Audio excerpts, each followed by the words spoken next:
Le président de la Maison des Transports MTC, Mamadou Soumaro, a donné un point de presse ce lundi 24 avril 2023 à Abidjan.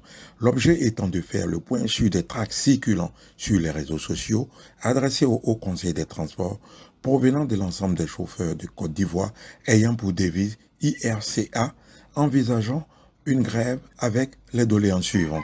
Annulation du permis à points, annulation des 20 tonnes d'emprisonnement en cas d'accident, la libre circulation sur la voie publique, la réduction des motards sur toute l'étendue du territoire et la demande de mise à disposition de parking et aires de stationnement dans toutes les villes de Côte d'Ivoire. Nous sommes là ce matin. Depuis 2 ou 3 jours, il y a des rumeurs de grève sur toute l'étendue du territoire national. Des gens qui sont en train de partager des tracts sur toute l'étendue du territoire national. On ne connaît pas leur identité ni leur numéro de téléphone. Et ces tracts ne sont pas cachetés. Ça ne contient aucun numéro de téléphone. Donc on ne sait pas qui sont ces individus-là.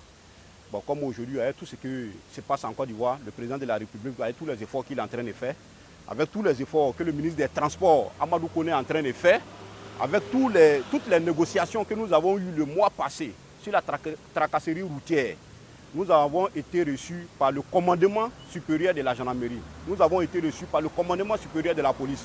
Nous avons été reçus par le chef d'état-major. Nous avons été reçus par le ministère des Transports. Nous avons été reçus par le ministère de l'Économie. Nous avons été reçus par le ministère des Budgets et du portefeuille de l'État. Presque toutes les autorités nous ont reçus sur ce problème de tracasserie routière. Et nous voyons que les choses avancent très bien. Bon, on ne peut pas mettre fin à ça totalement, mais sincèrement, les choses progressent sûrement et lentement. Il y avait près de 18 postes de contrôle entre Abidjan et Yamoussoukro. Mais aujourd'hui, il ne reste que 4 ou 5. Donc les choses sont en train de réduire. C'est au fur et à mesure que nous allons réussir tous ces projets-là. Le message que je peux lancer à nos camarades transporteurs aujourd'hui, c'est de se mettre au travail.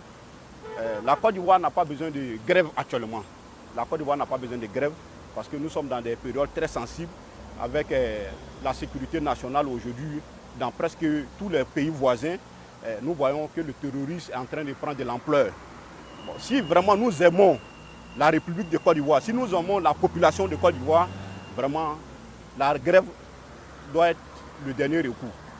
Les négociations doivent continuer jusqu'à ce qu'on ait gain de cause. Et je vois que tout est en train d'évoluer. Il y avait les remorquages abusifs dans tout le district d'Abidjan, mais aujourd'hui qui est en train de prendre fin. On voit ça rarement. Et dans la commune d'Abobo seulement, il y avait une vingtaine de postes de contrôle. Mais aujourd'hui, nous n'avons même plus que 4 postes de contrôle dans la commune d'Abobo. Les choses sont en train d'évoluer. Et les papillons 22 500 qui étaient distribués comme les petits pains en longueur de journée sont en train de prendre fin. Donc doucement, on va y arriver. Mais si on va trop vite, on risque de créer un autre problème encore dans le pays qui sera l'insécurité. Et un pays qui n'a pas de sécurité, je crois que cette population ne pourra pas dormir. Et la population qui ne dort pas, c'est l'économie qui va mal se porter et ça risque de créer. Sérieusement dit, nous ne savons pas qui sont ceux-là. La structure n'est pas mentionnée sur les tracts ni numéro de téléphone. Il n'y a pas de cachet sur ces tracts, nous ne les connaissons pas. Donc nous-mêmes cherchons à les rencontrer pour échanger. Ils parlent de tracasserie routière. C'est tout ce qui est dedans, tracasserie routière. Et pourtant, cette négociation de tracasserie routière aujourd'hui est en train de bien évoluer. Les routes n'étaient pas tracées. Voilà, partout en Côte d'Ivoire, ils sont en train de retracer les routes. Les lignes horizontales, verticales, ils sont en train de placer les signaux lumineux, y compris tous les panneaux de signalisation. Il n'y avait pas, depuis 1960 à aujourd'hui, il n'y avait pas arrêt des véhicules de transport. Voilà, aujourd'hui, ils sont en train de créer les aires de stationnement pour nos bagages et pour nos taxis. Je crois que les choses sont en train d'évoluer. Pour nous, l'heure n'est pas à la grève. Il faut négocier toujours, il faut essayer d'accélérer la négociation pour que vraiment la population puisse se sentir. Le message directement est lancé au Premier ministre, M. Patrick Hachi. On lui remercie pour tout ce qu'il fait pour la nation. Mais nous voulons que le Premier ministre encore essaie de doubler l'effort vraiment sur la tracasserie routière. Et le Premier ministre qui double encore d'efforts vraiment sur les réformes dans le secteur du transport routier. Parce que le secteur du transport routier est le système pneumatique de l'économie africaine, pour ne pas dire ivoirienne. Donc sans transport, il n'y a pas d'économie.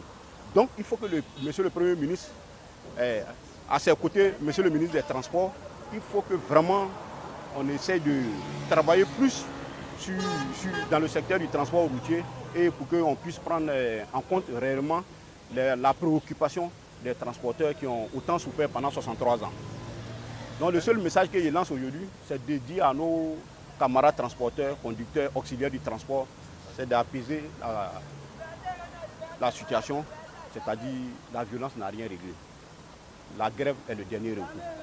Que chacun se met au travail, qu'on laisse la population vaquer à leurs occupations, vraiment pour le bonheur de la Côte d'Ivoire, pour le bonheur de la population ivoirienne. Et pour le bonheur même pour l'Afrique.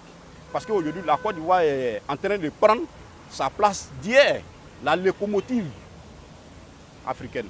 Donc il faut qu'on accompagne le gouvernement, il faut qu'on accompagne le président de la République dans cette réforme-là, dans cette politique-là, vraiment, pour que vraiment l'Afrique fasse trembler l'Afrique d'ici 2040. Et pour faire trembler l'Afrique d'ici 2040, la Côte d'Ivoire compte sur sa jeunesse. Et cette jeunesse doit circuler librement.